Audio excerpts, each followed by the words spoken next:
Okay, so this is Meditation Basics, the Balancing the Mind series, class 3. And today I'd like to start right in with a meditation. Oh, thank you.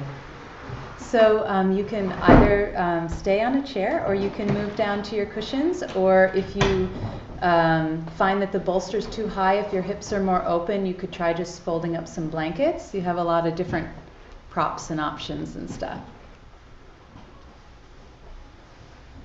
Nice.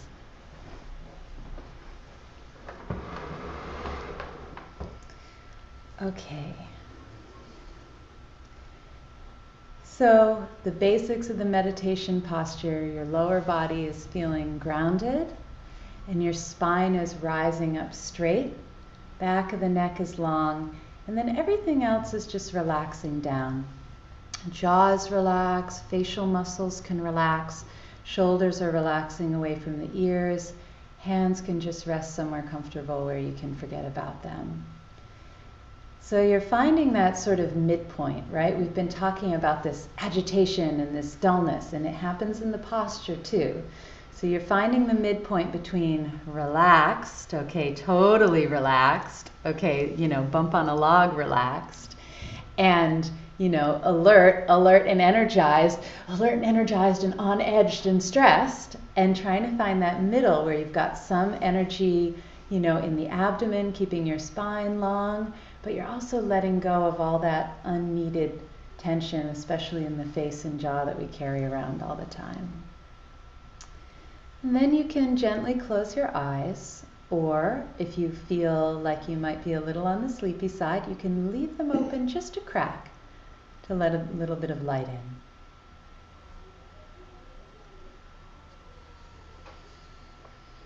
And take a deep breath in. As you exhale, just settle into your position. Making any final adjustments. If something feels really uncomfortable now, it's probably going to feel worse over the next 10 minutes. So as you take a couple of breaths, just check in with your body, see if anything needs to be moved.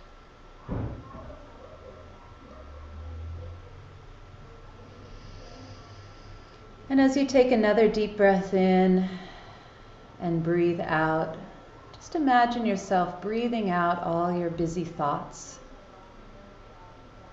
Let them go, let them settle. Put them aside for just the course of this meditation. No need to keep them going for the next 10 minutes. They'll be there for you to pick up at the end, if you want to.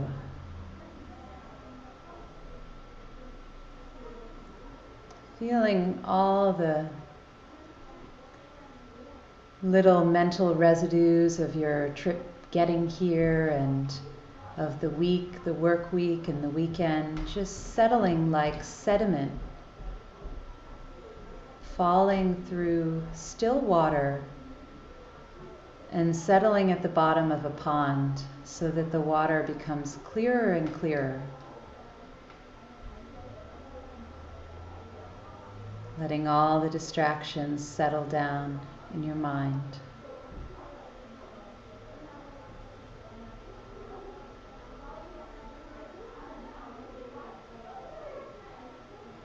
And come fully into the present.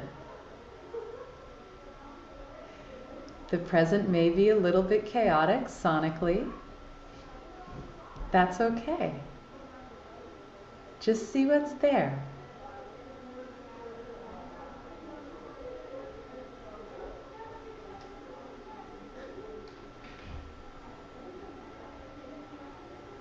The present involves light and quality of the air.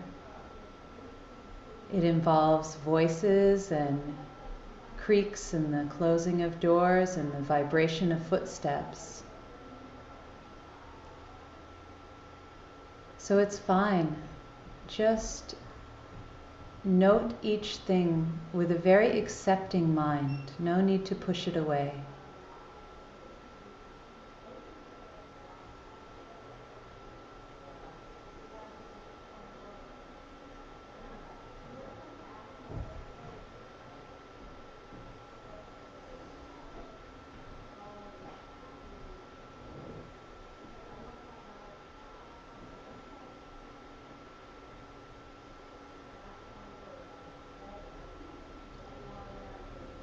And get in touch with some of the pleasant sensations that are in your present.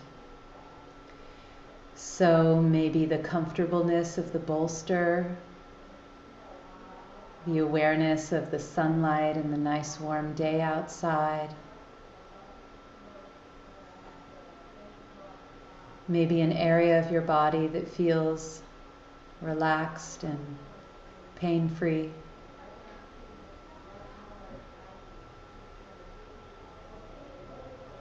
That's in your reality too.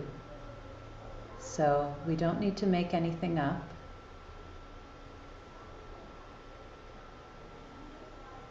Bring your mind as well to the fact that we've been given this beautiful wellness center to have class today, that we're surrounded by other people who think that things like healing and meditation and yoga are important.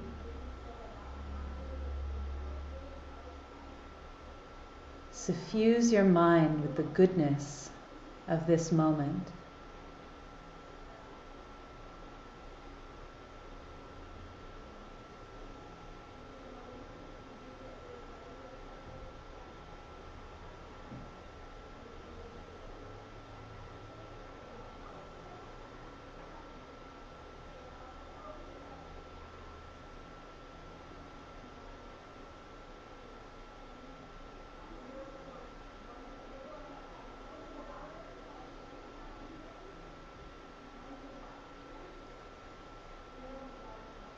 And now bring your attention fully into your body,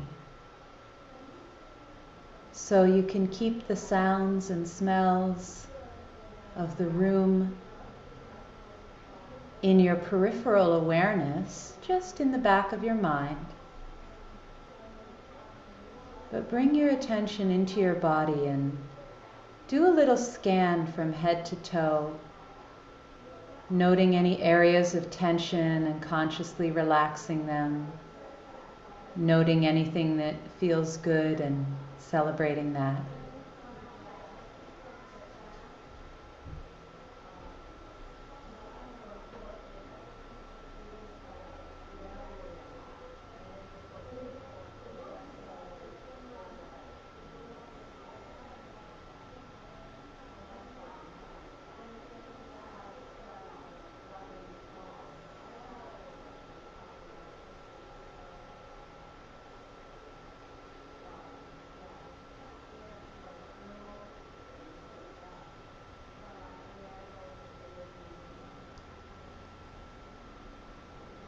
Focus your attention on the sensations in the palm of your right hand.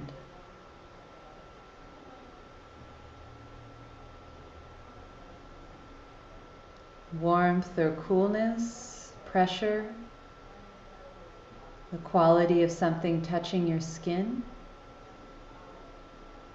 Explore those sensations for a few breaths.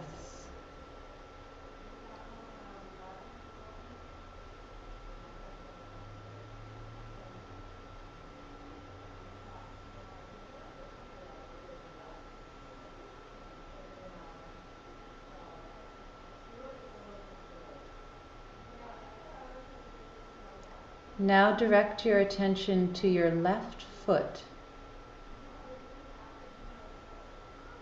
What sensations are present there?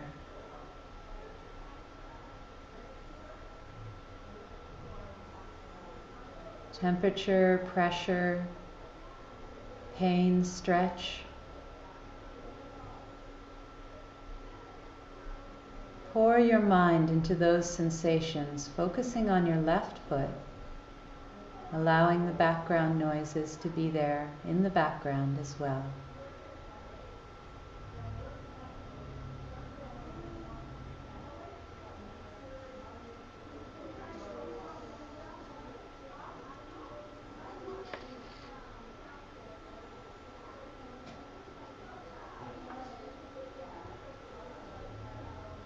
There may be one more sensation in your foot that you haven't discovered yet. Have a look.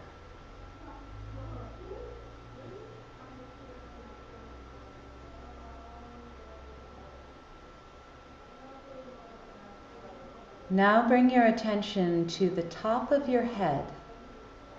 What can you feel there?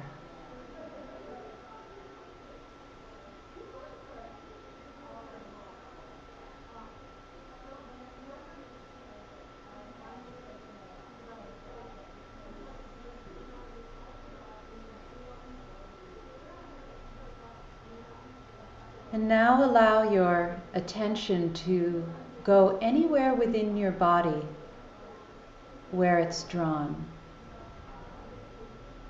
Don't try to direct it,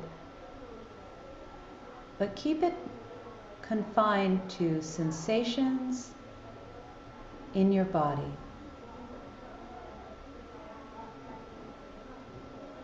You can add a little label if it goes to your belly, say belly, foot.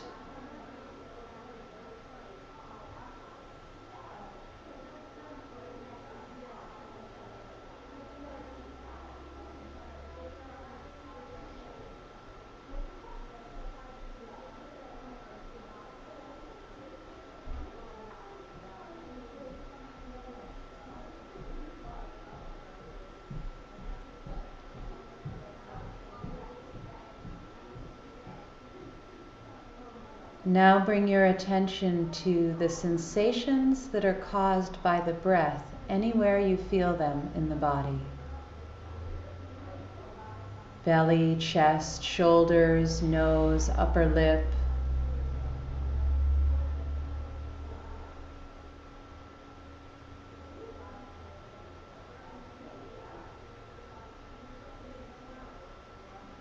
Do a little exploring. Where can you feel the breath in your body?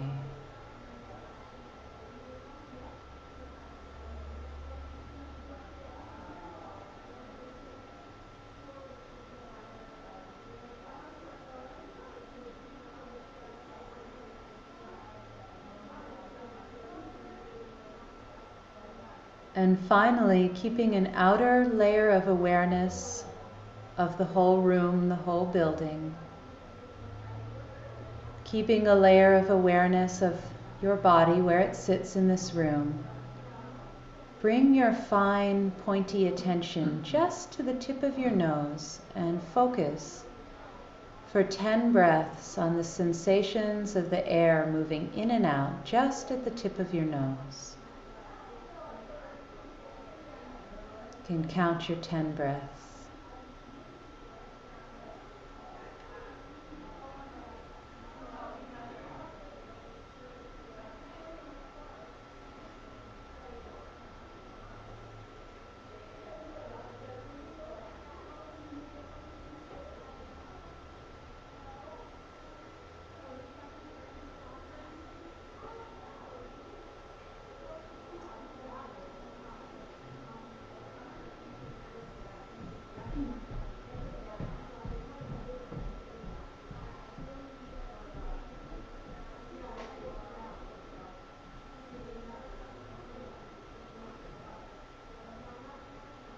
If your mind wanders, just bring it back.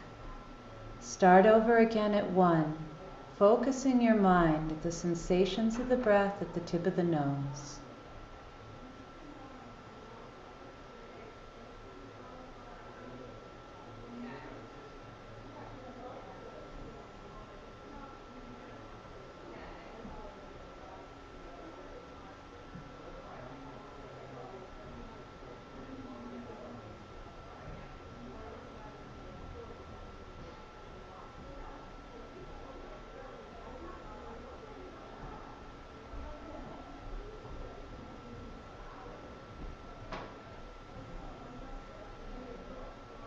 Just a few more breaths. Recommit yourself.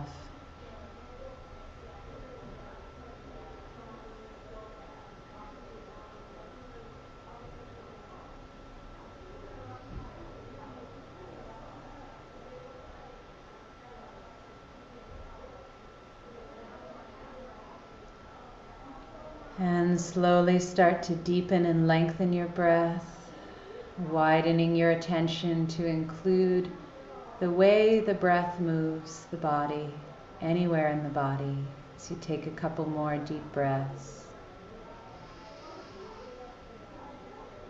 And then widening your attention to include your whole body, the air on your skin, the pressure of the floor or the bolster. Finally, widening your attention to include the whole room, opening your mind up, wide as the sky. Feel the infusion of energy with this broad focus.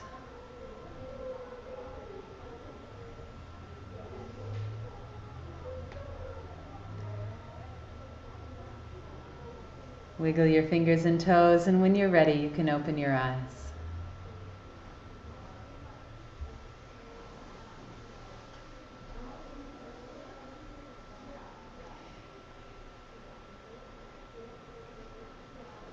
One of the awesome things about background noise is it's hard to fall too hard into dullness. Distraction depends on whether you then have thoughts related to it, like how can they possibly be talking that loud for that long?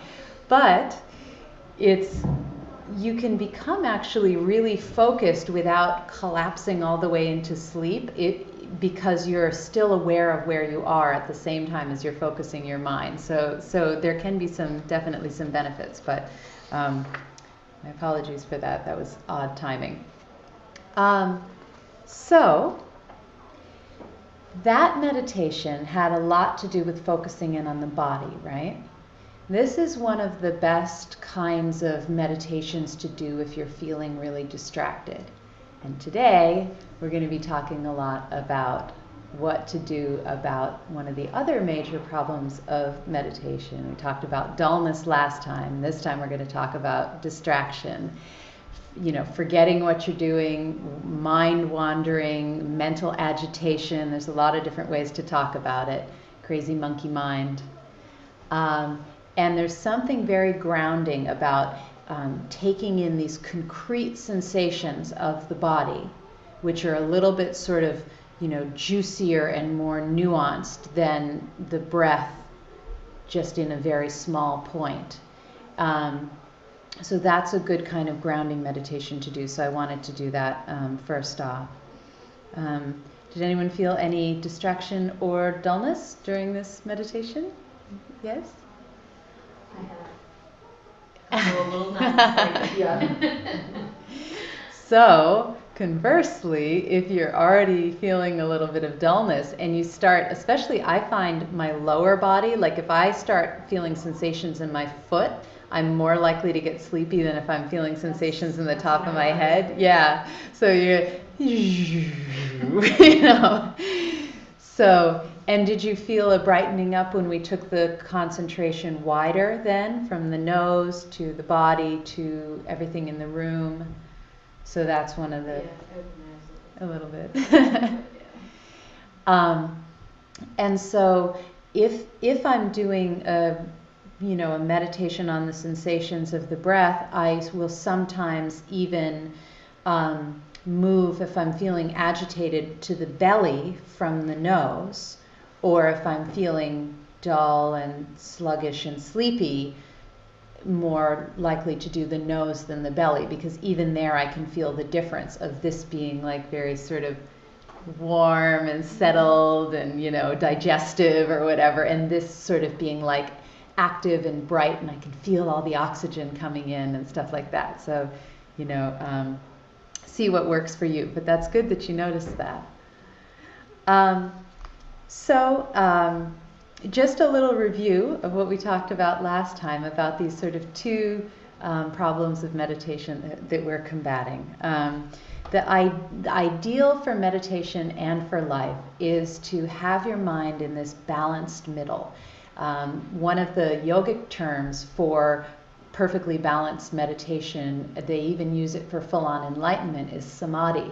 And samadhi means the balanced middle, is one of the definitions of it, perfectly balanced.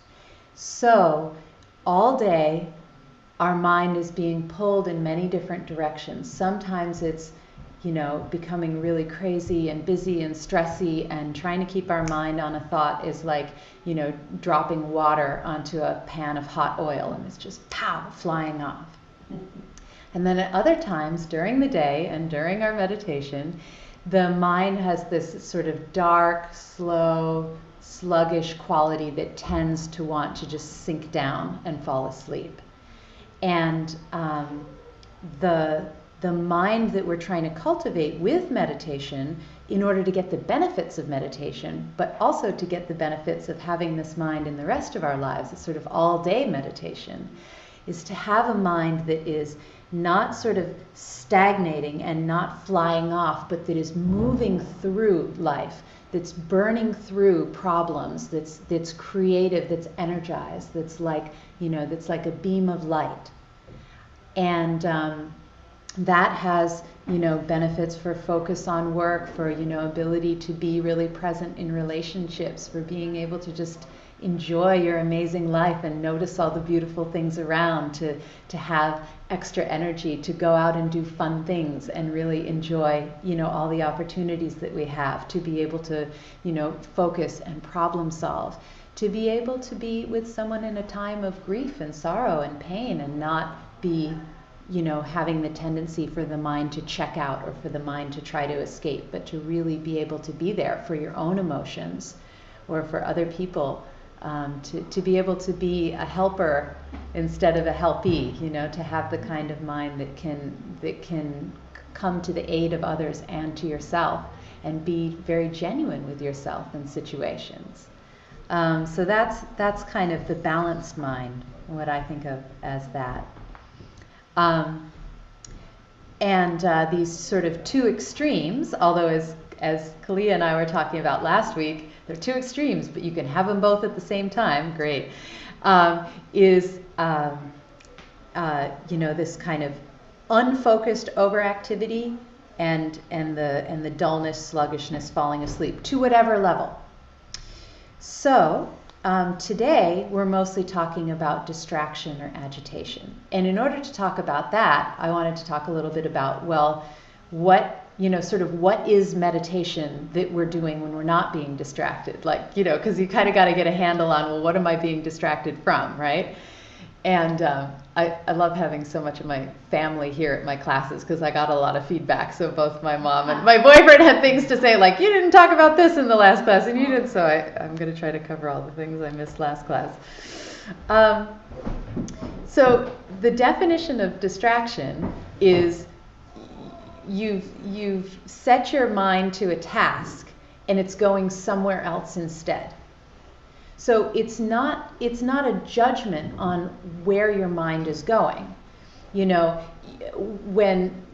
When I meditate on Fridays, one of my primary distractions is thinking about what am I going to say in class on Saturday. Now, so that's the noble thing to be thinking of. I try to tell myself to justify being distracted. But unless I had sat down and, that meditation time as a sort of analytical meditation where I try to think through, the progress of the class and what I think is important that I convey.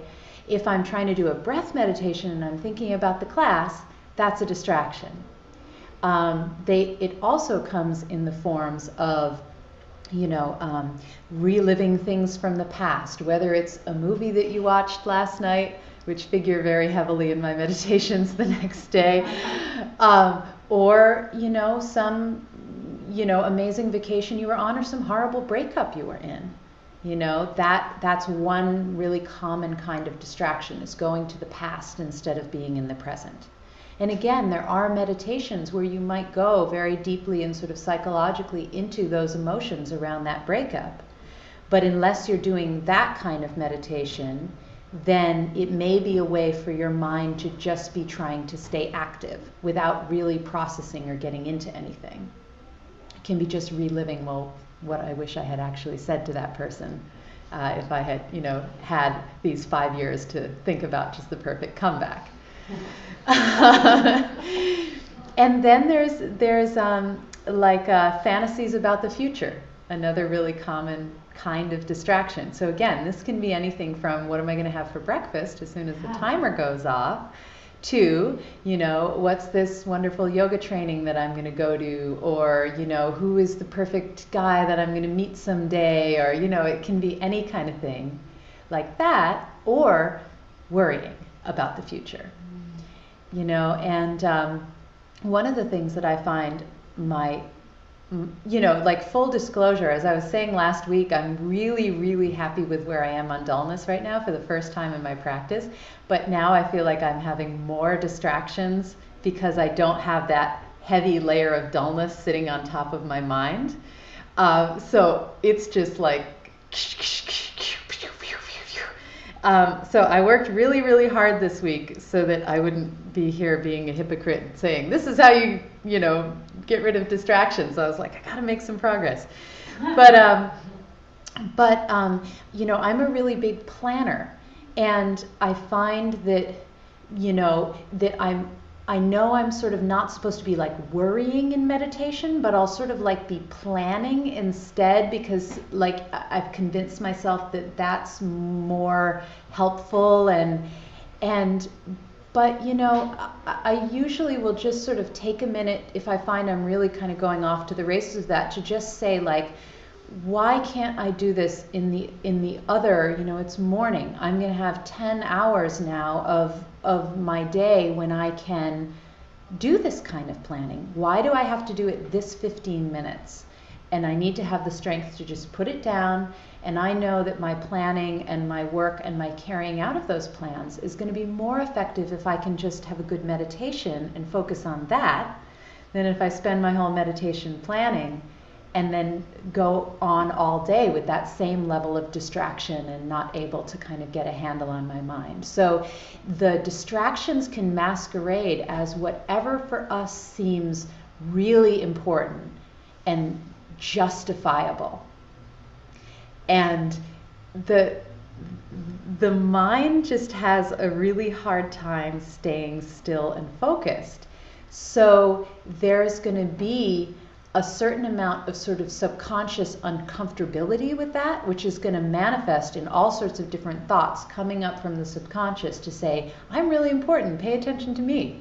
So just a warning, like it's going to be different for everybody, If your role as a mother is really important, you're probably going to be thinking about your kids, because that's going to be something that you prioritize, that you feel is important. Whether or not there's a really good reason to think about it in this 15 minutes, it has that power, in the same way as someone who's really involved in their work might, find work-related things. So, our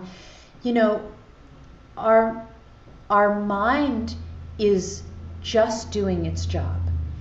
If you think about it in like a, sort of, evolution of the, human consciousness kind of way, there's a lot of advantage to being vigilant and being aware and, focusing on something pleasant that's happening and having some sort of desire for it, because, we need those things in our lives. Or hearing a noise and saying, is that something that's, dangerous?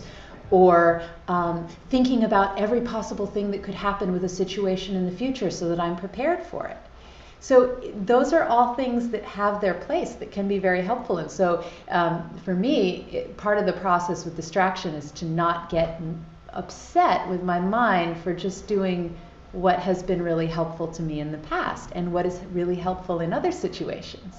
But trying to create a pattern, a habituation where the meditation time is not the time to do all that multitasking and to do all that planning. To really get the belief that spending some time every day being a bit more single-pointed and being a bit more directed is going to help with all of those goals for the rest of the day. And I really, really do believe that. And I find that I noticed actually in the last couple of weeks, there were a couple of days that I found some way to not meditate in the morning because I had a really busy day, and I meditated in the evening. And I was so much more emotionally stressed out at the end of those days and I really do believe it was just not taking that time to get centered in the morning the way that now I'm used to, and just jumping right into the email and into the projects. And it didn't, I couldn't really handle it as well. I didn't have as high a stress threshold because I hadn't ever come to a place of, you know, of focus and de-stress and clarity and strength and, you know, empowerment of my mind. I just sort of let the wave of the world kind of wash over me, and then it was like that all day. So, you know, it helps to do this for a little while and to really keep track of the ways, you know, that's one reason that a meditation journal is great, because if you can see ways in your own life where, well, you know, I meditated 4 times this week, and here are some ways that those 4 days were a little bit kind of qualitatively different than the other days. You know, there's only so much that I can say. It will eventually really have to come from your own experience, and everyone's experience will be different. But when you say, well, I know for me that this is what meditation does for me, then you'll have so much more power against distractions. And also dullness when you want to fall asleep and you're trying to wake yourself up by taking deep breaths or opening your eyes. But with distractions, it sometimes you have to actually bring that conscious mind in and say, I know this seems important, this thing that I keep finding myself thinking about, but remember how I've discovered that this is really important. And you sort of have to trump the distraction if it comes up over and over with that conscious thought of why you're meditating. And the final meditation we're doing today will be a little bit of a preparatory meditation before breath meditation, where you can review all those kind of, this is my goal, this is my motivation, this is what I'm working with. And then every session you've got those tools for when the distractions come up to say like, nope, I'm sorry, I know what I'm doing here. So we talk about distraction as the mind being off the object. So the word object is something that's used a lot as the thing that you're meditating on, the object of your meditation. The subject mind takes an object and focuses on it. Now that object can be what we've been doing mostly, which is the sensations of the breath at the nose or somewhere in the body, or the sensations in the body. It can also be, like we did in the first class, thoughts of loving kindness or compassion. So the object can be a thought, it can be a physical sensation, it can be a wide awareness where everything, thoughts and sounds, are sort of moving through, like that kind of open sky mind. But whatever it is, whatever kind of meditation you're doing, and there's lots of kinds of meditation. Some people meditate listening to music, some people meditate while chanting, some people will do, you know, intense analytical meditations on the nature of reality where the mind is really working. But it's still the object of meditation, because the nature of reality is not the shopping list, and it's not the upcoming yoga teacher training, and it's not the, oh, I wonder if I should move my knee, oh, maybe I shouldn't, oh, maybe I should, or, you know. So there's still, no matter what your topic or your object of meditation is, it becomes clear what's a distraction and what's not. And that's one reason why it's good to have a meditation that you do regularly, so you're very clear on, this is what the meditation feels like when I'm on the object, as opposed to just sitting down and just saying like, well, I guess I'll just close my eyes and see what happens. Because that can just be a way to let your mind do the exact same thing that it would do if you're waiting in line at the dentist, or, you know, something like that. So in order to work with distraction, you have to first pick something that's not the distraction, and then be able to recognize the things that are distractions from that. Does that make sense? Mm-hmm. Okay. So, say you're focusing on the sensations of the breath at your nose. Good example, because we do that a lot. Okay, you're feeling, oh, there's sort of, you know, cool air coming in. There's a bit of a sense of pressure as the air comes out, a little bit of a tickle on my upper lip. Those are all the sensations that are filling your attention. And then, you know, there's like the noise of someone talking outside. You know, there's like the noise of your 6-year-old just sort of talking, but you're not really listening, but you're just aware that it's there. So that can just be part of the background. But if your mind starts going to it periodically, I wonder, is she okay? Is she saying my name? Like, it starts growing in importance and taking over more and more of your mind. So at the point where you're like, say 70% of your moments of consciousness, you're at the sensations of the breath, but 30% you're checking out this noise, maybe having a little thought about the noise, that's a subtle distraction. Then if it continues to grow, you know, either it gets louder or you just become more sort of interested in finding out what this is, you know, or maybe it moves from the noise to the thought process about the noise, you can get to a point where it feels like you're thinking about two things at the same time. I can still feel the breath, but there's almost like a radio soundtrack in my head of going, you know, what was that crash? Was that my daughter? Did she knock something over? Should I go out there? You're at like a 50-50 level, because the mind can only be, you know, focusing on one thought at a time, but it alternates. So it's going back and forth. Then, if you allow it to continue to come up, there'll be a point where 70% of your thoughts are, you know, I probably should really go out there. Where's my husband? He said he was going to watch her, and I don't hear him out there. And then 30% is the awareness that you're still meditating, you're still breathing, you know your context, where you are, you can still feel the sensations at your nose. Now that's a gross distraction. And that's at the level where you may want to think about taking some action to, because there are going to be a lot of subtle distractions, and that's okay. But once it starts taking over sort of the main stage, then you want to address it, or the next thing that happens is called forgetting. And that's when you go to 0% awareness of your breath and 100% focus on the distraction, which is now no longer called a distraction. It's called, you know, the object of your consciousness. That, you know, this is the thing that you're thinking about. And you may find that what I've noticed is one of the ways that I can tell that I'm just forgetting is that my breath will become irregular. And I'll almost like stop breathing for a minute. Like I'll lose such focus on my breath that I'll get so lost in some thought that's not in my present body and present moment that like my breath will stop. And then that now is a trigger to me that I know, whoops, I'm forgetting. Okay, back to meditation. But if that continues, you get involved in that thought, and then the next process is called mind wandering. And that's when the original, you know, noise or sound or distraction or thought that's taken over your, and this is easier with thoughts obviously, taken over your attention, then leads to the next thought, and then it leads to the next, and then it leads to the next, and none of them are anything that's going on kind of in the present moment where you're sitting here meditating and breathing.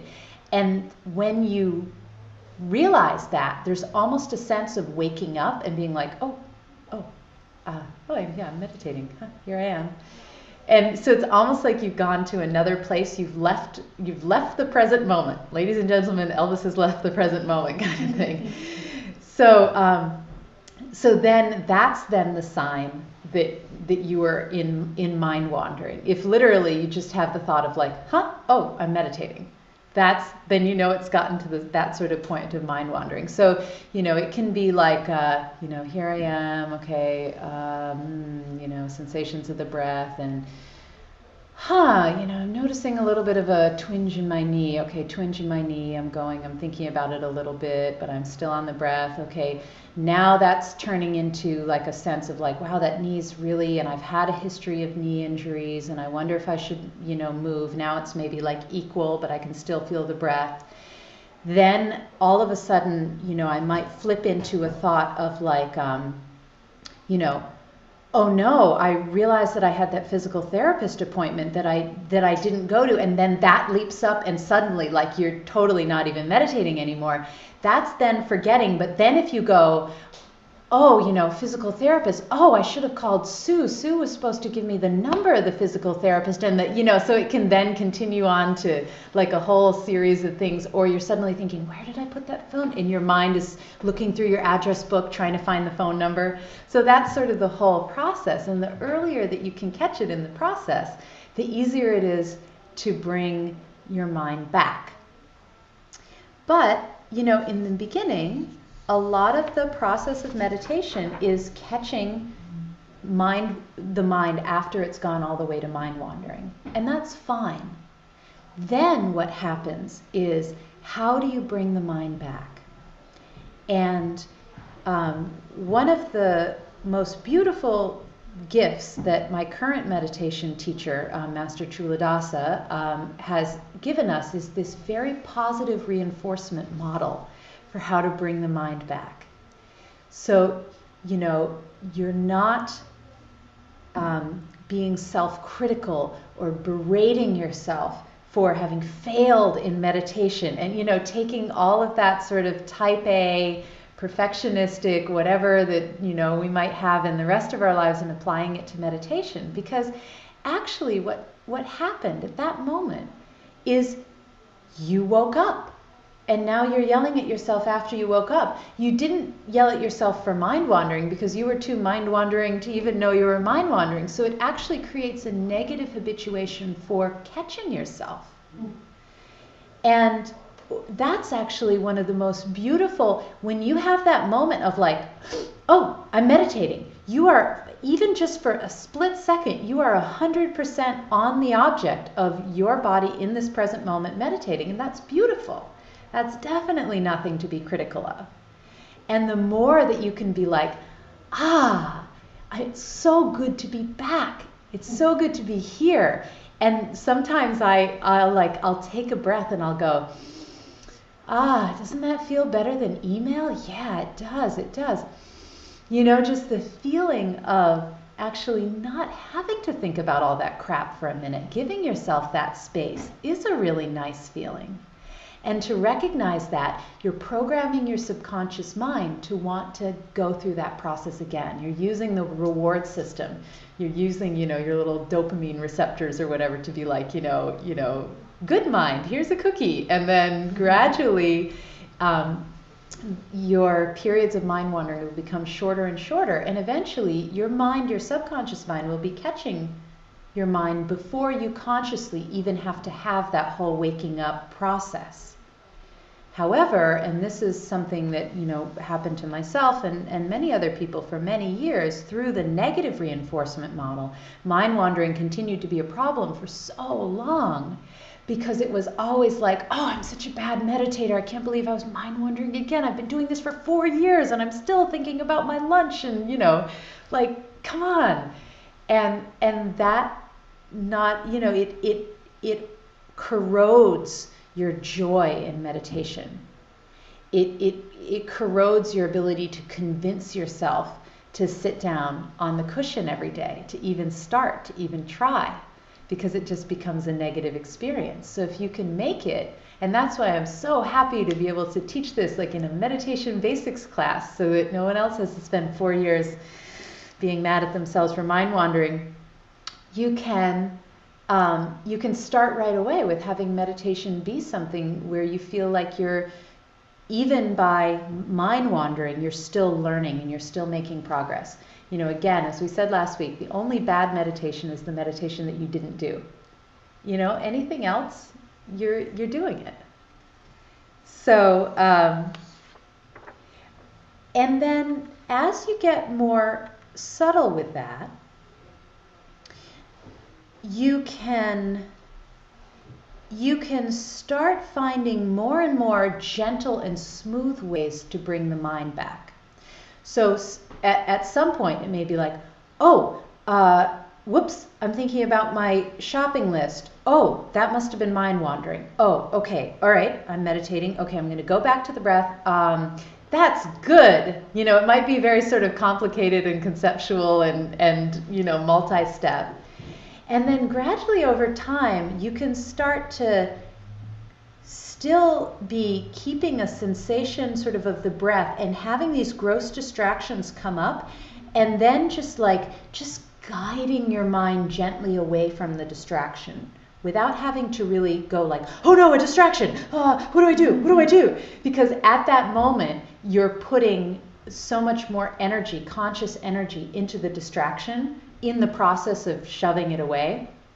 And so this is something that I'm working with right now. And one of the metaphors that I wanted to give you is like, okay, so if you're standing in your home and you've got some beautiful classical music playing in the kitchen, and then your kid or your boyfriend or whatever is playing a loud video game in the other room, and you're standing in between the two, right? So maybe you sort of start in the kitchen. Your mind is filled with this beautiful classical music, but you can kind of hear this crazy pow, pow, pow, pow, pow, pow, zap, zap, zap, ah, going from the other room. But it doesn't really bother you because it's just kind of, it's just sort of there in the background. And then if you start to walk, down the hallway, you may get to the point where the two are sort of warring together.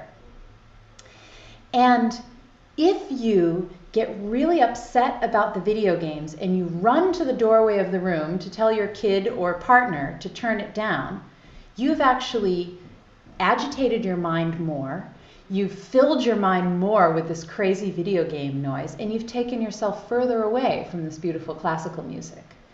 But if you can kind of slide the crossfader over a little bit and just move yourself gently to more engagement with the music, and just let that be. It doesn't have to be the thing that I focus on. I don't have to get all upset about it.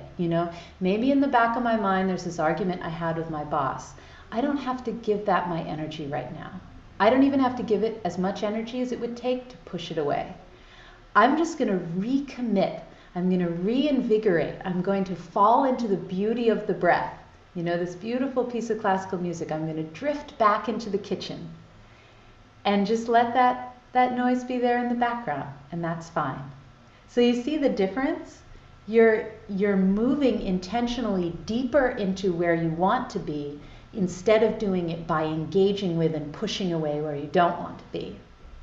So that's a little trick I've been working on lately. Questions about distractions and fun mental stuff to do with them? Does any of this sound familiar to people who've been meditating? I think it's sort of a dream mind. Sometimes it's, especially in the morning, it's very realistic. It's very my lists. But often if it's later or like what we just did, I get all of a sudden I'm like, wait, where am I? What am I thinking of? And it's very abstract. Right. So that's kind of a combination of distraction and dullness, because one of the hallmarks of dullness is that things take on a distorted dream-like quality. And that can happen if you're focusing on the sensations of the breath, and suddenly it starts turning into this trippy, pulsing blue light, right. And so it can you're falling into almost a dream-like state. Yeah. But that can then also carry into, if your mind starts wandering, it can still have that kind of dream-like, hazy, unable to follow your thoughts kind of quality. So that would be a nice combination of dullness and mind wandering. Right. Yeah, which is fun, and it's hard. Yeah, it was. You were telling us to put the attention to our nose, and in my head, I was saying everybody has to stand in this bathroom stall with a celebrity. Everybody has to stand in this bathroom stall with a celebrity. Everybody has to stand in this bathroom stall with a celebrity. And all of a sudden I heard my mind go, it was very verbal, and I heard my mind go, Claire would not ask you to do that. And I snapped out, and you were talking about the breath, and I was like, of course, she's asking us to breathe through the nose. Oh my goodness, so that's hilarious. So it was part of my brain that was taking your direction and doing the most bizarre... Taking a little artistic license with it, yeah. But that's, right. I find that later in the day, but in the morning it's very present in the lists. Yeah, and it's nice and warm and sleepy in here too. Oh, do you want to just turn those heaters? I think those heaters are on. Sure. On the left hand, there's a knob turn them off, and maybe we can just open this door for a couple of minutes. Yeah. We definitely didn't have this problem 2 weeks ago, but it's Right. with the sun beating in, and so we'll close that before we start meditating again. But that hallucination is that combination we're talking about. Is that? That's really funny. Yeah, I used to get that when I would go when I was in music school, and I'd go hear concerts, and I'd be like, yeah, I'm listening to the music. I'm listening to the music. I'm closing my eyes to listen to the music. I'm really getting a lot out of this. And then, like, but things would change and start distorting, and then you have this sense of waking up, like that moment of waking up of, Claire wouldn't say this, or whoa, I'm in the middle of a concert hall, or that's actually a really crystal clear moment of presentistic mind, and so often we associate it with the embarrassment of having not been there, falling asleep in public, or thinking about celebrities in bathroom stalls in meditation class or something. But actually that's a really beautiful moment, and if we could have that kind of awareness of, who am I? What is my context? What am I doing? What's my intention? What did I sit down here to do? All that stuff all the time. That would be pretty amazing. So celebrate the waking up, at least. So now I wanted to talk about a couple of ways to use the rest of your life to reduce distraction. So far we've kind of talked about what distraction is like in meditation, and some ways to, when you're in the middle of a meditation, bring your mind back to the object and away from the distractions. But realistically, we are all day either creating the conditions to have a very distracted meditation, or maybe a very dull meditation, or we're creating the conditions to have a calm, single-pointed kind of mind. So there's some great, found in Jason Kappa's Lamrim Chenmo, written about 1400, but coming from the stages of meditation from Master Kamalashila, 750 AD. It's old stuff, probably has nothing to do with us, right? Some advices, the 6 conditions for meditation. So the first one is stay in a place conducive to meditation. So in terms of distraction, if you're meditating in a place that's really cluttered, that's full of things that remind you of, work, or of all these things that you're involved with that you might be thinking about during your meditation, that's going to make it hard, because those are the last things that you see before you close your eyes. If you're feeling dullness and you open your eyes and you see your desk covered in papers, or you see, a whole pile of your toddler's toys or something, then that's going to bring up distractions. The air should have a good temperature, good air quality. If you're feeling sleepy, you would want brighter visual, more light, more open windows, more fresh air, cooler temperature. So that'll affect it, the place that you're in. If you've just been sleeping, or if you've just cooked a meal, you probably want to just, air out the place. Because again, smells, we associate smells so much in that limbic brain, that emotional brain, with all sorts of different things, with emotions and with, thought processes. Just one little whiff of a smell can set us off on some whole kind of memory. So nice fresh air. Try to find a place to meditate that's somewhat quiet, so you don't have constant dealing with, tons of noise. But as we were saying, a little bit of noise and some occasional noises to make sure you weren't falling asleep, or some things that you can be aware of in your background, can actually be better than a totally quiet room. It's really hard not to slip into dullness in a totally quiet room. So, and then also, coming to terms with what's making the noise, because a lot of times it's not the noise that's distracting, it's the fact that it's that darn neighbor that always slams his door when he goes to work. That association, that mental thought process, is going to be the thing that distracts you. And it says also, so good place, comfortable, good environment, good friends. So this is one of the things that we were talking about earlier, about if you can be communicative with the people that you live with and tell them, you know, I am going to now meditate for 20 minutes. Is there anything that you need right now? Can anything else wait for 20 minutes? Or tell them, you know, between 7 o'clock and 7:30 every day, I'm going to be meditating. Or until you see me come out to breakfast, I'm probably meditating. Like, then every time you hear a noise, you don't have to be thinking, are they about to come in? You know, or did they need something? Especially, you know, if you have family or if you have kids. That's a really natural emotion where you want to make sure that you didn't leave someone uncared for. But take the time outside of the session to make sure that everyone has agreed to give you that time, and you can do it kind of guilt-free. That'll really help with distractions. Just takes a little bit of communication. So that's a place conducive to meditation. The next two, live simply, have few wants, and be satisfied.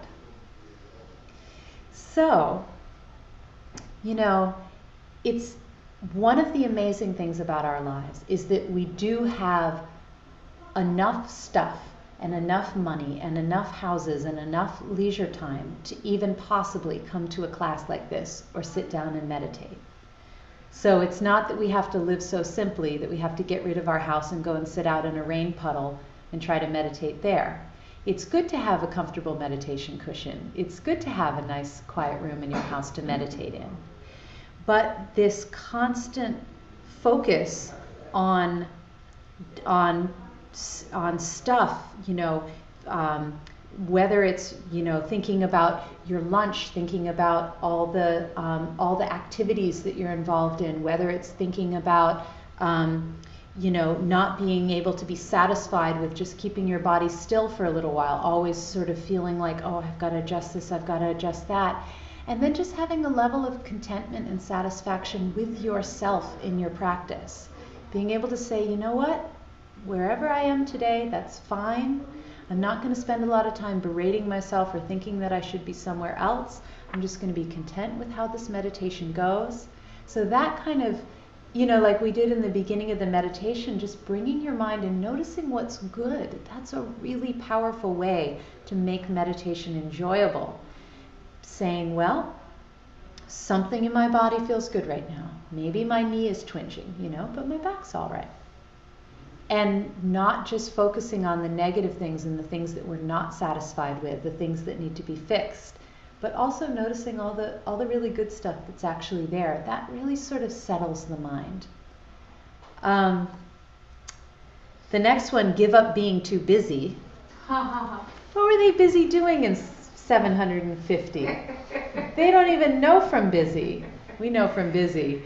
So, okay, this is, now I am talking to myself. Claire, if you spend every minute of the day trying to be highly effective and multitasking, and you know, and filling the time with all of this communication and all my different work projects and all the different sort of types of social media that I'm involved with for my work, but also I enjoy it, then what is the likelihood that in the 15 minutes or half hour or hour that I sit down to meditate, my mind is going to just suddenly do something totally different than I've been doing for the whole rest of the day and not try to multitask? I mean, what is the habituation? You know, and one way to flip that balance is to just try, like, what if I just drove to the grocery store and I didn't put the radio on? You know, what if I ate one meal in silence a week? No books, no TV, no conversation, just an eating meditation. You know, what if I washed the dishes or folded the laundry and just did that? You know, didn't have a podcast on, or didn't, you know, try to hold my phone like this and have a phone conversation while folding. What if I was just there? And that's creating the kind of pattern that when you sit down to meditate, you might actually be able to just focus on one thing, as opposed to being really, really active and entertained and busy all the time, and then expecting it to be totally different in meditation. as we were talking about at one point, meditating in the morning, you have a little bit more of a clean slate, so it helps with this. Even if you're busy for the rest of the day, at least you've gotten the meditation in before all that happened. And try to be then silent in the morning while you get ready for meditation. Go from silent sleeping. Don't turn on the phone, don't check email, don't talk to anybody, don't turn on music or the radio, just get up, set up the space, have a shower, have a cup of tea, but just keep that silence going and roll it right into the meditation. So I'm sure there's lots of different applications of that. Number 5, live an ethical life. So, I think we all know this from experience, how if there's something that's weighing on your mind, if there's some sort of situation that you feel like you didn't live up to your own standards in, that it nags, and whenever the mind becomes quiet, it comes up to say, don't you think you should look at me? Don't you think we should have a talk, right? And that level of guilt or anger, if you're cultivating a lot of anger towards someone or something in your life, and you're constantly feeding that during the day, that's going to come up during meditation. And, one of the things that happens at the beginning of a meditation practice is a lot of stuff that we didn't really take the time to process in our busy, busy, busy lives will find a way to surface. And meditation can be a beautiful way to really sit with those difficult situations and those emotions and then go and do something about it. Find a way, whether it's through journaling, whether it's through talking to that person, whether it's through counseling, whether it's to get that off of your mind.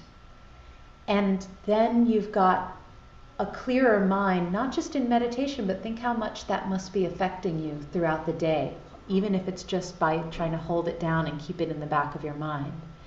So, ethics, live in a way that you're proud of, that fits in with whatever your own belief system is. But if you don't feel like you're aligned with who you want to be during the day, that's going to disturb your meditation big time. So that's not going to look the same for everyone, and that's fine. But they talk about, the mind needing to be a still pool to reflect the moon of wisdom and meditation, very metaphorical. But, think about all that turbulence in the surface of that pool when there's unresolved feelings of guilt or of anger or of, resentment that haven't been cleared out. So the meditation can point us to as well things to do outside of the session. It's similar with the body. If every meditation session you spend the whole time clicking your right shoulder, go and get a massage. Do something, learn from the meditation, do something outside the session to try to help that. And then it won't just be during your meditation that you actually pay attention to it, so mentally and physically. And then the 6th one, getting rid of our attachment to sense desires. So this is not enjoying life. It's just not, ooh, what is it? What's that smell? Ooh, what's going to happen for breakfast now? Ooh, I'm not quite comfortable. Maybe I'll move. Oh, maybe I'll move again. Okay, maybe I'll, there's just this constant level of needing something to be different in order to be okay. And part of meditation is to get to a point where you say, everything is okay enough for the next 15 minutes for me to just let it all go and just to be here with myself and my breath, with my emotions, with this compassion that I'm trying to generate if we're doing a metta meditation. And just, bringing all of that energy in and putting it towards one goal instead of allowing all the energy of the mind to just start, traveling around after this and that. I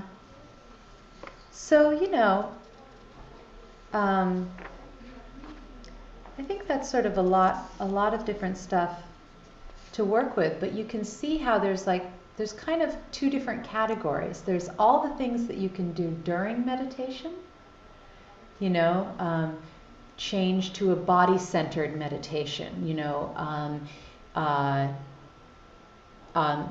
close your eyes instead of having them open a crack if you're feeling agitated. Get into a settled, comfortable position. Start counting your breath. Bring just anything that solidifies and grounds the mind. Use this positive reinforcement. Re-engage with your meditation object instead of engaging with the distraction. So that's all stuff that you do during a session.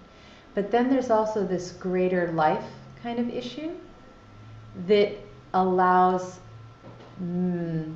all the ways that we live during the day to affect meditation. And then when you're able to have a more powerful, more focused kind of time in meditation, that will then flow out into your day. So really they should be helping each other like that. And then it won't be such a struggle, and it can be something that you can look forward to and see the benefits of, instead of something that is becoming really difficult because of all the lead up to it, and then is really not enjoyable, and eventually that'll be something that you just won't do anymore. So it helps to look at. Yeah. Thoughts? Question?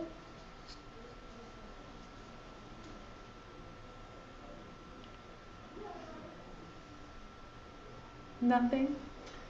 I think last week, I like taking notes and referencing them. I think last week you said you could share notes. Yes. I'm hearing this, I know a lot of it's not sticking. Yes, and what I'd like to do now that we've gone over both because a lot of my notes are organized for, this is a group of things to do. This is what you do for distraction. This is what you do for dullness. So I can now send you everything. Okay. And I would really like to do that. So I apologize for not doing it during this week, but I can give you the complete stuff, and I'll also give you the links to the video and everything. Yeah, and I think as well, whatever is coming up in your particular practice, it helps to have resources to go to and say, oh, well, that didn't seem really to apply to me before, but now I'm actually having this issue. Or as you become a stronger and stronger meditator, before you only had to worry about mind wandering, but now you're thinking more about this shifting the crossfade between the gross distraction and the object, because you've conquered mind wandering or something. So all this different advice, some of it will seem like, what is that all about? And then you'll get to a point in your practice where you may go, oh yeah. So I would love to send that to you, definitely. So I would like to have a nice stretch and water break for 5 minutes or something, because I'd like everyone to wake up. So let's open the doors a little bit, and I wonder, I could probably even figure out how to do something with that box that made cold air come out of something. That thing, maybe. I don't know. Maybe there's a little fan or something. I think that right now it's on 72, but it's off. Maybe you could put it on like 70 or something, and then probably cool air would come out. 68? Okay. 68. It's pointing to something called master controlled. Oh, do you feel that? Is it coming? Yeah? Yep. Okay, great. All right, awesome.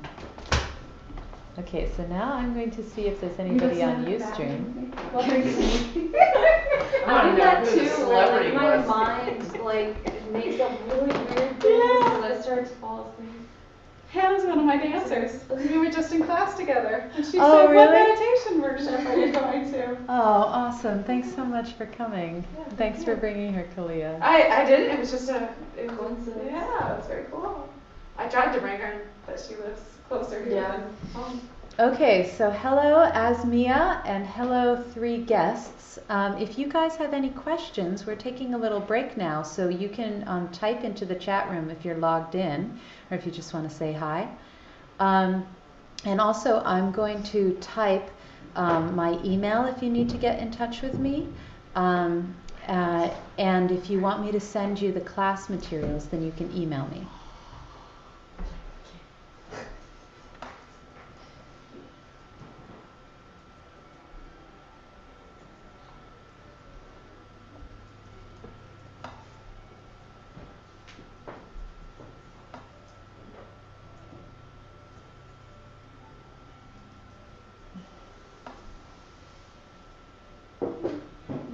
like spring today. Yes.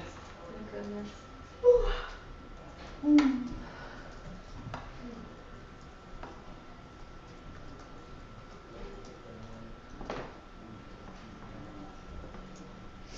Awesome.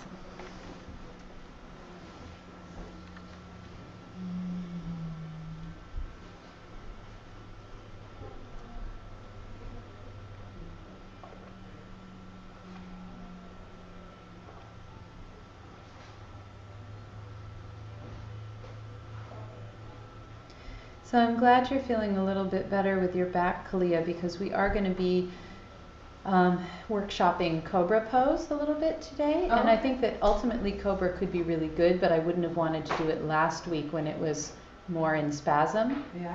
But that's something that's going to strengthen right that area of your back. So I want you to just be really conscious of when we do it. I mean, we'll probably just do like only 3 repetitions of it, but that action of lifting up and drawing the shoulders down the back, will Well, give it a bit more power. before I was hanging out in bathroom stalls, I don't know where that came from.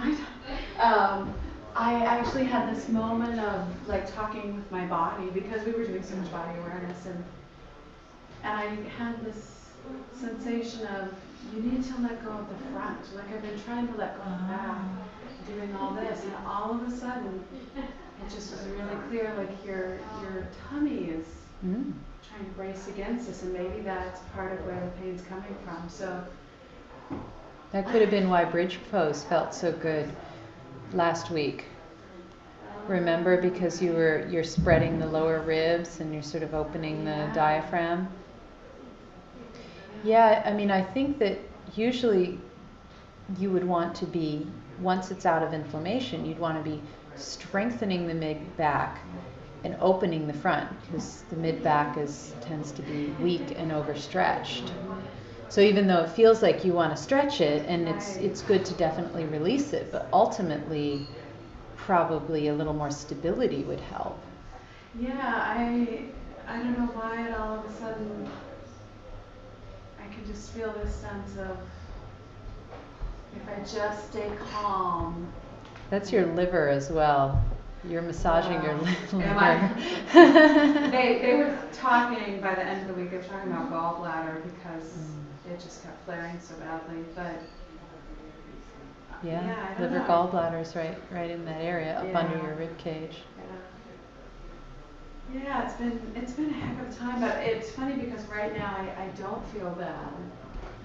I have this like, the profound release when you don't feel pain that's been chronic for a while. Yeah. It's just like, I feel like a little high, when I'm not in pain. But it's interesting just anytime you have a challenge, you start to realize that just not having the challenge is joyful. We keep looking for all these joyful sensations in our life. Yeah, I mean, that's one way of defining, peace, nirvana. It's the cessation of suffering. It's not some other thing that we didn't have before. It's just removing the dark cloud of suffering off the amazing world that we're in already. But it's hard to stay in it, which I think is why life keeps throwing the challenges, because it's hard to stay.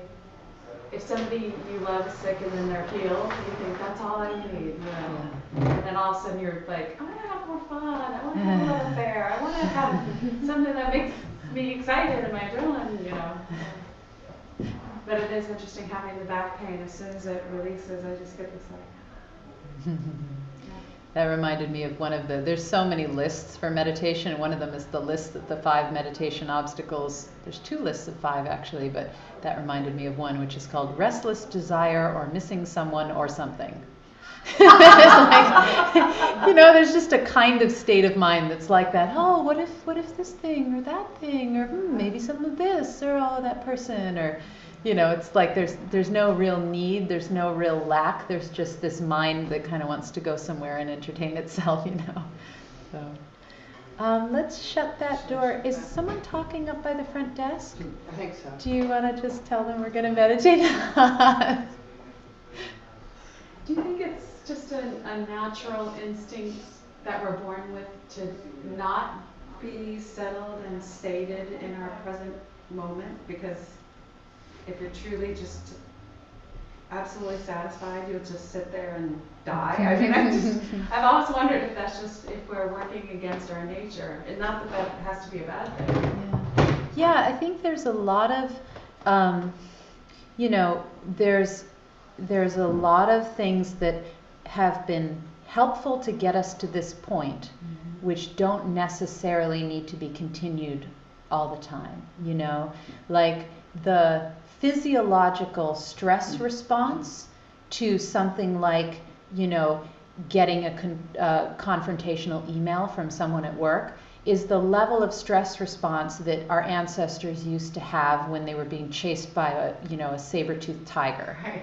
Like, it is way overboard, and it's much more physical than we even know what to do with, because the way to discharge that energy would be to run, but we don't. We just go, you know, and so it's could be a helpful thing, because we could still be, you know, walking in the woods and there's the ye old Connecticut bear or whatever, you know, and then you want to have all that extra energy and adrenaline and get out of there. That would be very useful, but it's not applicable to every situation. And in fact, it's like, you know, I don't know, it's working against part of our nature, but part of our nature is not applicable in every situation, you know? And so, like, you could say, in one way you could say that meditation is the most unnatural thing that we could do, because everything, all the survival instincts, all the need to find something else interesting to eat, constantly scanning, looking for desirable things, you know, someone to mate with or something like that, scanning for danger, all of those, it's taking all of those parts of the mind, all of those brain functions, and just saying, you can rest now, and let's pool our resources and just, you know, fill our mind with compassion, you know, which is not always the best thing adaptively, you know, to do if you don't have enough resources, or, you know, so it is going against that level of our nature. But in another way, it's the most natural thing we could do, because it's bringing our mind to a state of rest that is possible all the time. You know, the homeostasis of our body and our nervous system, that is the possibility, that's the balanced middle from a nervous system and biological way between being in our parasympathetic nervous system and being really, really sluggish as we rest and digest, and being in our sympathetic nervous system and having our fight or flight response and running from the saber-toothed tiger. Like, it's in the middle, there is the possibility for homeostasis, and in a way that might be the natural, you know, the natural setting, the middle setting. So maybe it's the most natural thing in the world, and everything else that we're doing is just, you know, crazy and, you know, a little bit unnecessary. So, you know, you could look at it either way. I find it comforting to look at it sometimes in one way and sometimes in the other way. If I'm having a really hard time, you know, with meditation, sometimes it's really helpful just to say, look, you know, whether I want to say that, you know, my genetic ancestors have trained their minds this way, or whether I just want to say I in my life have trained my mind in my whole life up until this point to do one thing, and now I'm asking it to do something different. So of course it's going to be hard, and then I can have a little bit of self-compassion, you know. Or sometimes if I'm getting really carried away in all that agitation, you know, and in all that busyness and in all that, you know, disturbance, then I can just say, you know, is this really necessary? Because there's a balanced middle that's waiting for me, and it's there, it's always available. So, you know, as with a lot of things in the spiritual path, there's a lot of sort of paradox and a lot of different ways of looking at things, and that's kind of nice. I appreciate that. Mm-hmm. So let's do a meditation. Assume the position.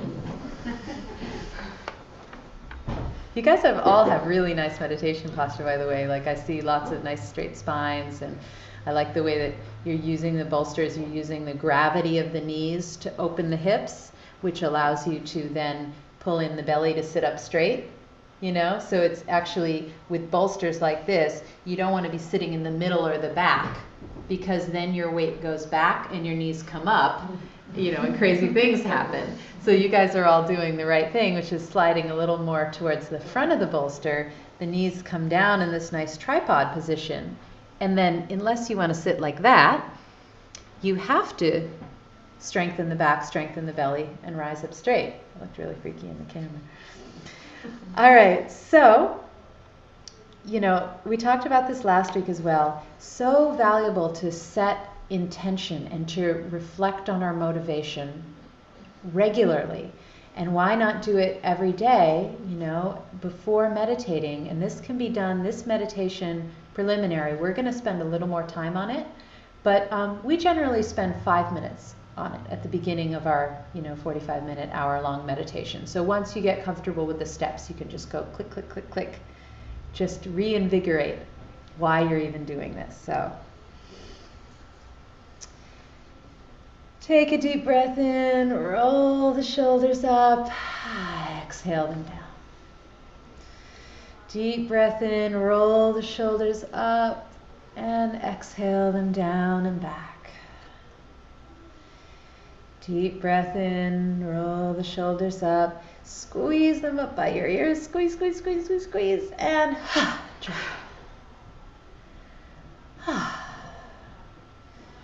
Consciously relax your jaw.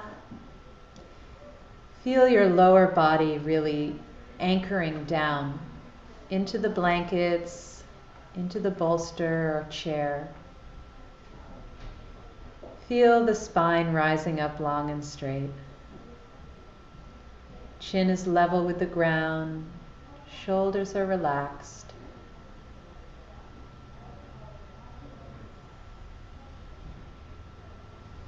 And you know, maybe let's all try just keeping our eyes open a little crack. Just because there was a little bit of sleepiness going on. See if that might help. So first, bring your mind to the big goal. Why are you meditating? In a larger sense. You. What is it that lights your fire when it comes to meditation?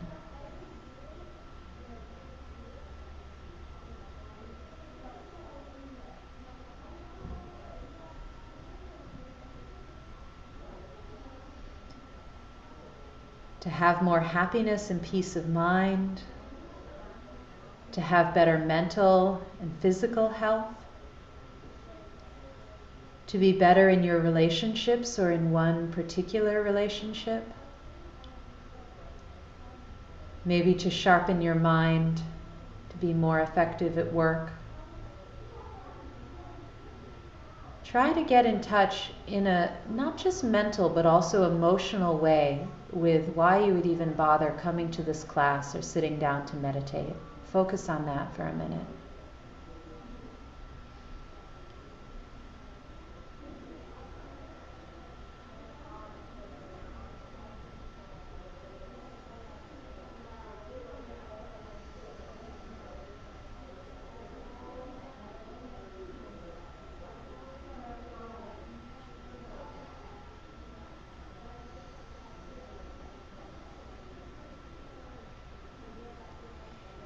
And now set your intention for this particular session. What are you working on today? Are you going to try to apply the antidotes to dullness if they show up in this next 10 minutes? Are you setting the intention to bring your mind back to the breath as soon as you notice that it's wandered?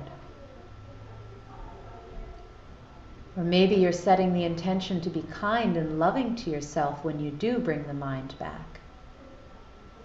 Think about what it might be for you right now.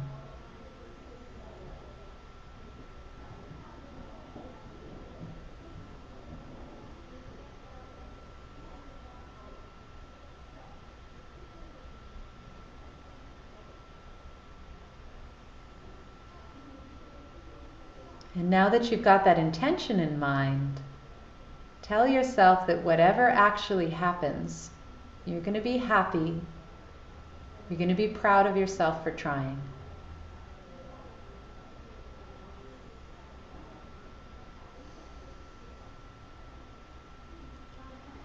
If the only bad meditation is the one you didn't do, then that's not this meditation because you're doing it. So this must be a good meditation. Remind yourself of that.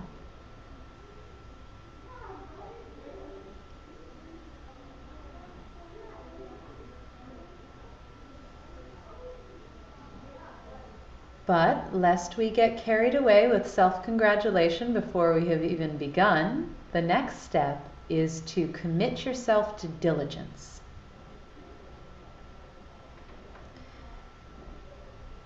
So if you were here last week, think about how precious this time is, the leisure and fortune that we have. This unique opportunity to change our mind, to change our lives. How precious it is. The conditions are perfect. You're in good health. You're in a comfortable place. You have supportive people around you. Don't waste this opportunity. Even if it's hard, even if you want to fall asleep and just not worry about dullness, even if you'd rather think about your shopping list than meditate on the breath, commit yourself to diligence, to seeing what you can learn.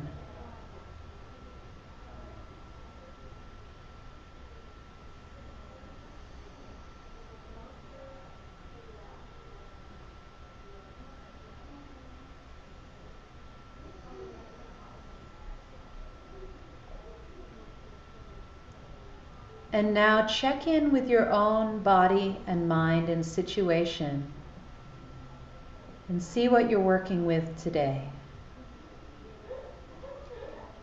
This can help prepare yourself for any particular kinds of distractions that come up. So you say, okay, I notice that there's noises, people talking. I understand that I might have thoughts about that, but I'm going to be prepared not to get distracted. Or I feel a little bit sleepy already. Okay, so that's something that might come up later in meditation. I'm ready for that.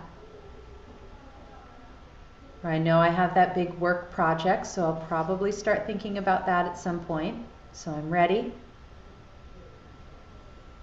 Whatever it is for you today, a little bit of introspective attention, a little bit of self-knowledge.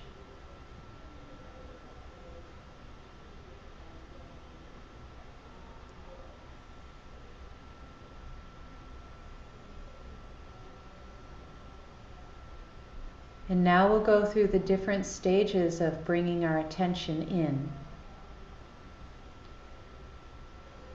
So you've prepared yourself for meditation, you've set your intention. Now take your mind wide so that it's encompassing all the sensations, the sounds, the smells, the aspects of the light, pressure, anywhere in the room or the building or in your body, anything you become aware of. Just let your mind move around easily.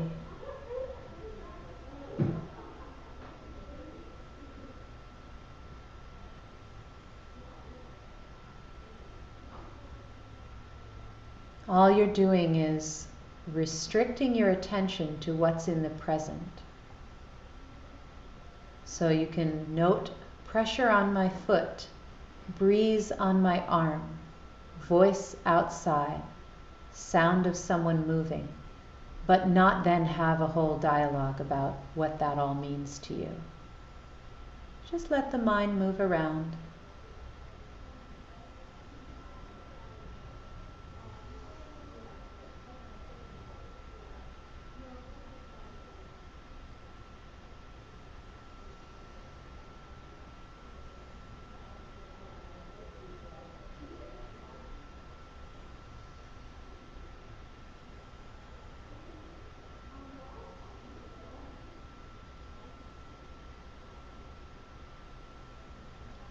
A sense of open acceptance for everything in the present moment.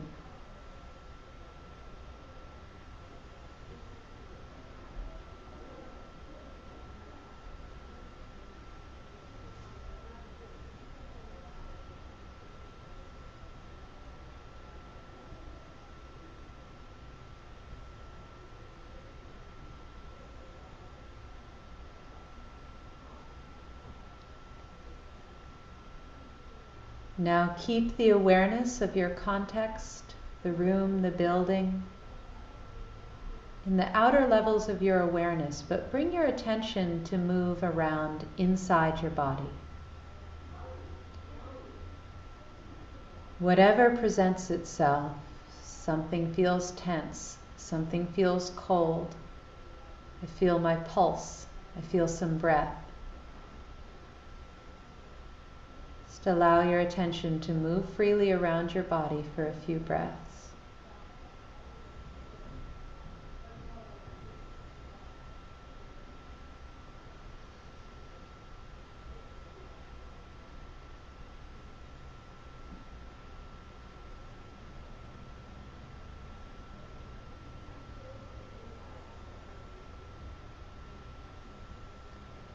Not some idea or some visualization of your body, but what can you actually feel?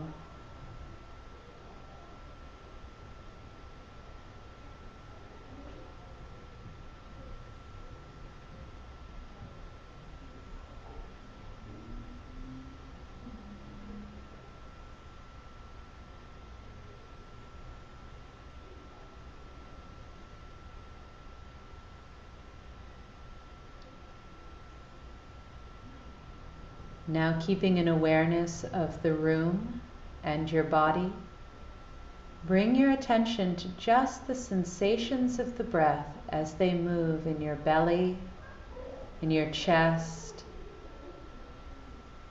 to your nose, wherever you can feel it, back of your throat.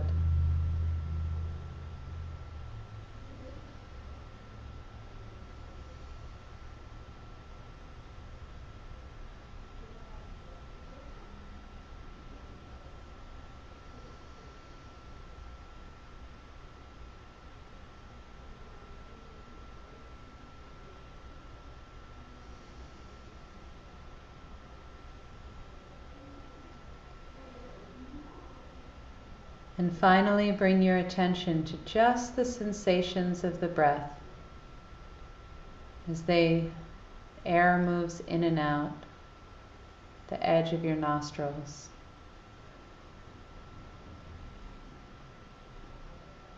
And in the next 5 minutes, I'm going to let you work on applying these antidotes. So expanding and contracting your attention, working with your breath or your eyes open and closed. See if you can use some of these antidotes to keep your mind in that balanced middle, whatever you have to do, even if it means standing up. This is the laboratory of your meditation, so I'm going to be quiet now.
One more minute. Recommit yourself to diligence. Do what you need to do.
Slowly start deepening and lengthening your breath.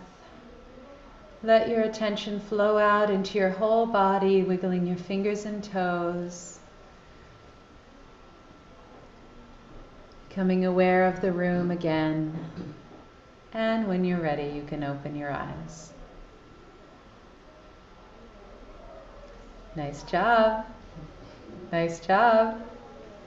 I peeked, I saw a few little antidotes, sitting up straight, a couple little deep breaths. So, anything to report?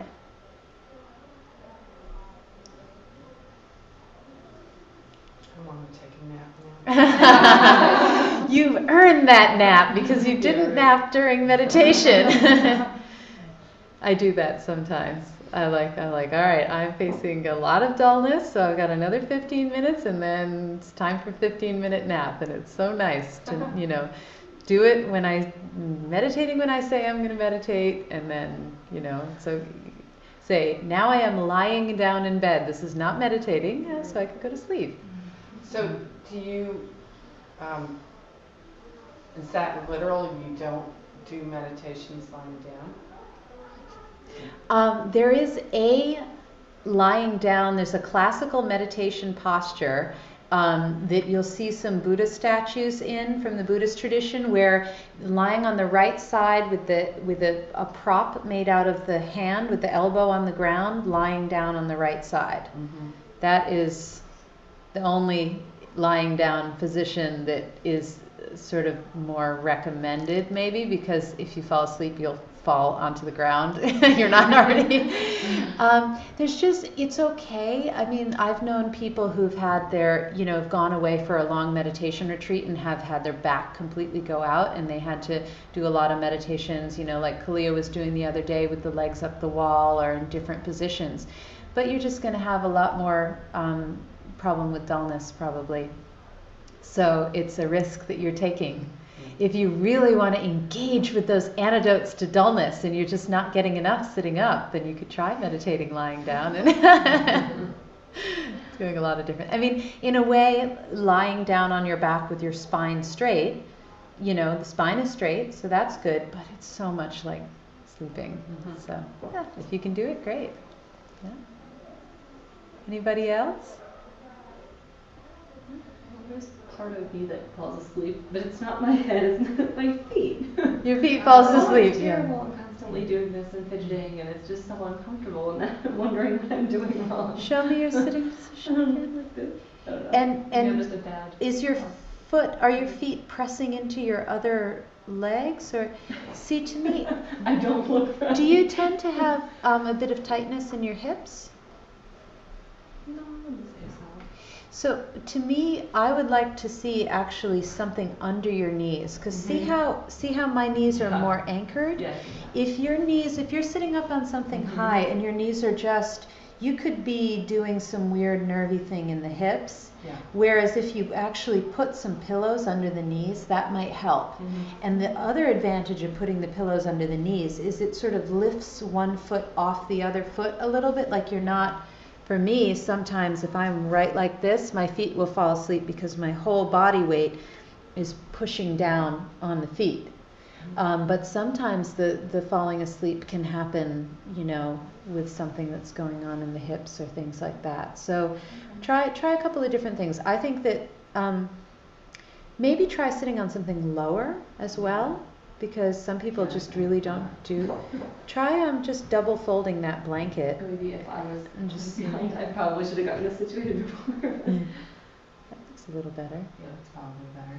Okay, so now your feet are up a little bit and they're padded, and yeah, so just fiddle with that, because sometimes you can even, because I've been on long retreats where I've just had literally a stack of pillows next to me, and every session I've just like stuck a pillow somewhere to just try to make it, so you could even try putting a pillow between your two feet so they're not resting right on each other, or putting one here so that your ankle isn't like completely sickled like that, but there's a pillow under there so your ankle can be more straight.